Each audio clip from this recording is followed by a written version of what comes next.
Sa kaugnay pa rin na balita mga kabrigada, halos 6,000 mga residente sa 4 na rehiyon na apektado ng bagyong Paulo. Brigada Kath Austria, i-brigada mo! Brigada Live Report. Umabot sa halos 6,000 mga residente ang naapektuhan ng bagyong Paulo sa 4 na rehiyon sa bansa.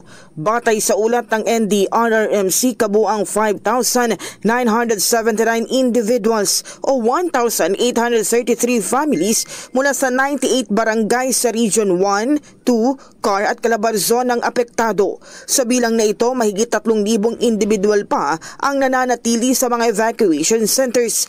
Pinakamaraming naapektuhan ay mula sa Ilocos Sur, partikular sa mga bayan ng Bantay, Burgos, Santiago, Sigay, Sugpon at Tagudin. Nagpapatuloy naman ang pamamahagi ng tulong ng pamahalaan sa mga pamilyang naapektuhan ng bagyo. In the heart of changing lives, ako si Brigada Kath Austria ng 105.1 Brigada News FM Manila, The Music News Authority. Ang bahaging ito ay hatid sa atin ng Power Cell Salabat, ginhawa ng bawat nangangarap.